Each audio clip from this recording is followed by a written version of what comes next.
மயிலாடுதுறை மாவட்டத்தில் குடும்ப நல ஆலோசனை மையத்தை உருவாக்க கோரிக்கை விடுத்துள்ளனர். சமூக ஆர்வலர்கள் அது குறித்து இந்த தொகுப்பில் காணலாம். தமிழகத்தில் 38வது மாவட்டமாக மயிலாடுதுறை மாவட்டம் உருவாக்கப்பட்டு சுமார் 5 ஆண்டுகள் கடந்துவிட்டது. சுமார் 12 லட்சம் மக்கள் இங்கு வசித்து வருகின்றனர். மணப்பந்தல் பகுதியில் புதிய மாவட்ட ஆட்சியர் அலுவலக கட்டணம் கட்டப்பட்டு அனைத்து துறைகளும் இயங்கி வருகிறது. மாவட்டத்தில் மயிலாடுதுறை, சீர்காழி ஆகிய 2 துணை கண்காணிப்பாளர் அலுவலக கட்டுப்பாட்டில் 14 காவல் நிலையங்கள் இயங்கி வருகிறது. இதில் மயிலாடுதுறை, சீர்காழியில் தலா ஒரு அனைத்து மகளிர் காவல் நிலையம் மட்டுமே இயங்கி வருகிறது. இதில் பெண்கள் மீதான வன்முறைகள், பாலியல் குற்றங்கள், குடும்ப பிரச்சினைகள் தொடர்பான புகார்கள் அதிக அளவில் கொடுக்கப்படுகிறது. ஆனால் அனைத்து மகளிர் போலீசார் மற்ற பணிச்சுமையுடன் குடும்ப வழக்குகளையும் விசாரணை செய்யும் போது பல்வேறு முரண்பாடான பேச்சுக்களால் குடும்ப வழக்குகளில் சுமூக தீர்வு எட்டப்படாமல் கணவன் மனைவி இருவரும் நிரந்தரமாக பிரிந்து செல்லும் சூழல் அதிகரித்து வருவதாக கூறப்படுகிறது. இந்த விவகாரம் குறித்து நமது செய்தியாளரிடம் பேசிய வழக்கறிஞர் சங்கமத்தினன் மற்றும் சமூக ஆர்வலர் அப்பர் சுந்தரம் ஆதங்கத்தோடு கூறுகையில், மயிலாடுதுறை மாவட்டத்தில் குறைஞ்சபட்சம் ஒரு 12 லட்சம் மக்கள் வசிக்கிறாங்க. இதில் நிறைய சின்ன சின்ன முரண்பாடுகளின் காரணமாக திரும்ப சின்ன புரிதல் இல்லாமல் இவர்கள் முரண்பட்ட காரணங்களால் காவல் நிலையங்களுக்கு புகார் கொடுக்குறாங்க. இவர்கள் வாழ முடியாத, இவர்கள் பெரும் சேர்ந்து போக முடியாத ஒரு சூழலை இந்த விசாரணை அதிகாரிகள் செய்து விடுகிறார்கள். கணவனை மனைவிக்கு முன்னாடியே கணவனை காவல்துறை அதிகாரிகள் அடிக்கிறாங்க. அடிக்கும்போது காவல்துறை அதிகாரிகளை வைத்து என்னை அடித்து விட்டாயா என்கிற ஒரு காரணத்தை வைத்துவிட்டு அந்த மனைவியோடு வாழலாம் என்று வருகிற ஒரு கணவன் அந்த மனைவியை அழைத்து செல்வதற்கு மறுக்கிறான். அதன் மூலமாக டொமஸ்டிக் வயலன்ஸ் வழக்குகள் பதிவு செய்யப்படுகின்றன.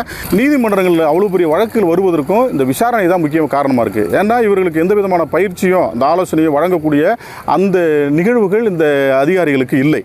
எனவே ஒரு கணவனையும் மனைவியையும் கூட்டு அவர்களை அமர வைத்து அவர்களுடைய பிரச்சனைகளை பேசி தீர்க்கக்கூடிய ஒரு குடும்ப நல ஆலோசனை மையம் இந்த மயிலாடுதுறை மாவட்டத்திற்கு வேண்டும் என்பது கோரிக்கை. அது தொடர்பாக நம்முடைய மாவட்ட ஆட்சியர்களிடத்திலே பேசியிருக்கிறேன். விரைவில் அது செய்யப்படும் என்ற ஒரு உறுதியையும் நம்முடைய மாவட்ட ஆட்சித்தலைவர்கள் கூறியிருக்கிறார்கள்.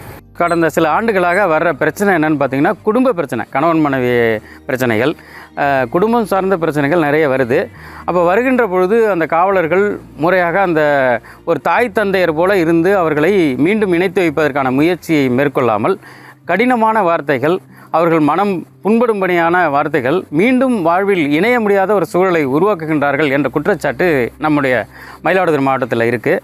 இதனை உடனடியாக போக்கணும்.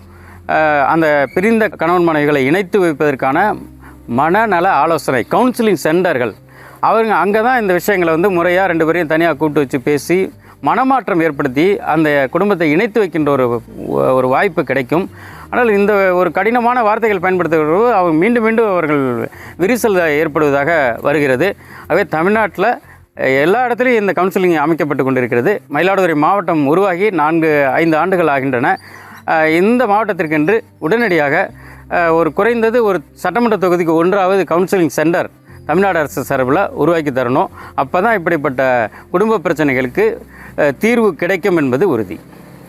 இது தொடர்பாக மாவட்ட ஆட்சியர் அலுவலகத்தில் கேட்டபோது தற்போது குடும்ப நல ஆலோசனை மையத்தை அமைக்க தமிழ்நாடு அரசிடம் பரிந்துரை கொடுக்கப்பட்டுள்ளதாக தெரிவித்தனர்.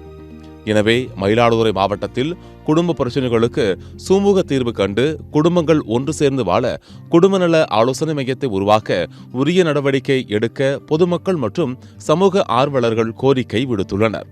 சத்தியம் தொலைக்காட்சியின் செய்திகளுக்காக மயிலாடுதுறை மாவட்ட செய்தியாளர் கமலக்கண்ணனுடன் செய்திக்குழு.